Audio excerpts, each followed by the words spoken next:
ఉమాసహస్రం పంచదశస్తబకము. ఆపదామపహరంతు తతిం నః సంపదామపి దిశంతు సమృద్ధిం దంతకుందరుచి దత్తబలాని వ్యోమకేశ సుదృశో హసితాని అల్పమప్యధిక శక్తి సమృద్ధం మందమప్యధిక సూక్ష్మ విసారం సుస్మితం స్మర విరోధి రమణ్యాః కల్పతాం మమ కులస్య శుభాయ పుష్కరాద్రవిమతో భువమేతాం భూమితః శశధరం క్రమమాణా నైవ ముంచతి పదం భత పూర్వం న ఉత్తరం వ్రజతి నీశపురంద్రీ భూషణేష్వివ సవిత్రి సువర్ణా మృత్తికామివ ఘటే శకిలేషు విశ్వవస్తుషు నిరస్త విశేషాం దేవి పశ్యతి సతీం విబుధస్త్వాం కిట్టభూతమఖిలేశ్వర జాయే దృశ్యజాతమఖిలం నిజపాకే ప్రాణబుద్ధి మనసామిహ వర్గః సారభూత ఇతి సూరిజనోక్తిః సారమీశ్వరి తిలేష్వివ తైలం విగ్రహేషు నిఖిలేషు నిగూఢం ఏ ధియా మదనతో విదురేకం తే భవంతి విబుధాస్త్వయి లీనాః ఆయసం త్రిభువనేశ్వరి పిండం వహ్నినేవ తపసా తనుపిండం యస్య చిజ్వలన జాలమయం స్యాత్ తప్తమంబ సతవాలయ భూతః యోరణేర్మదనతో అతి పవిత్రం భీతిహోత్రమివ వీతకళంకః ప్రాణముజ్వలయతి స్వశరీరాత్ త్వాం అసౌ అభయదేర్హతి యష్టుం ప్రాణతాశ్వసితమేవ విచార్యం కుర్వతా కరణమేవ నిబాల్యం గచ్చతా గమనమేవ విశోధ్యం తత్తనో మదనం ఆగమబోధ్యం యో రసం పిబతి మూర్ధసరోజాత్ సోమపోయమనఘ ప్రయతాత్మా అగ్నిహోత్రమఖిలేశ్వరి నిత్యం మూలకుండదహనస్థితిరస్య చిన్మయీ పిబసి సోమమిమం కిం సోమ ఏవ కిమసావసి మాతః పీయసే పిబసి చ స్వయమేకా పేయపాతృయుగళం కిము భూత్వా తైజసం కనకమగ్నివితప్తం తేజ ఏవ కనకాంగీ యదా స్యాత్ మోదరూపకలయా తవ తప్తం తన్మయం భవతి మోదజపిండం కాపి మోదలహరీ తవ వీచిః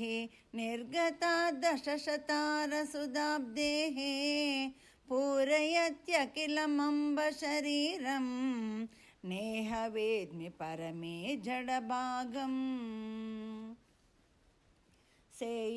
సేయముత్తమతమాని పంతి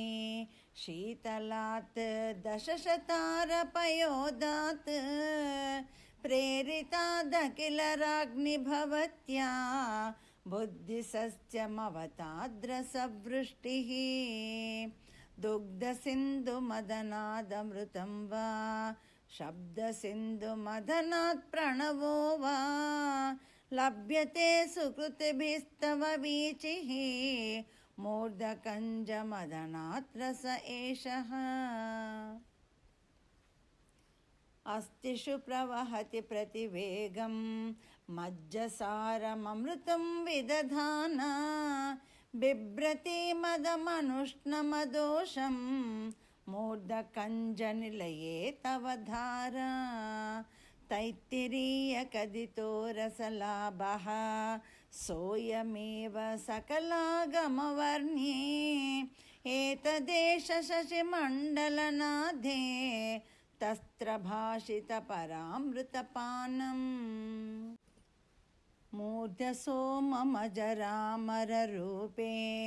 युक्तवीक्षणकरेण निपीड्य शम्भुसुन्दरि शृणोमि धिनोमि त्वां प्रदीप्तकुलकुण्डनिशान्तां दृष्टिरेव रविदीदितिरुग्रा शीर्षकञ्जशशिनं प्रविशन्ति शीतलामृतमयी खलु भूत्वा योगिनो द्रवति मोदकलाते मूर्धनि द्रवसि योगयुतानां चक्षुषि ज्वलसि शङ्करभामे तिष्ठसि स्थिरपदा कुलकुण्डे बाह्यतः स्खलसि नैव कथापि सा यदि द्रवति मोदकला स्यात् सा यदि ज्वलति चित्कलिका स्यात् सा परा स्थिरपदा यदि तिष्ठति अक्षरा भवति काचन सत्ता पश्यता नयनमण्डलवृत्तिं गृह्यसे त्वम् अचलाधिपकन्ये जानता दशशतारविलासं स्पृश्यसे विदितम् अम्बरहस्यम् व्याप्तशक्त्यसुबलेन लसन्ति भानुबिम्बनयनेन तपन्ति चन्द्रबिम्बमनसा विहरन्ति सा पुनः जयति मूर्ध्नि वसन्ति स्वागतं सकललोकनुतायै स्वागतं भुवनराजमहिष्यै स्वागतं मयि वृषं सदयायै स्वागतं दशशतारमितायै सत्कविक्षितिभुजो ललिताभिः स्वागताभिः अनगाभिरिमाभिः स्वागतं भणितमस्तु भवान्यै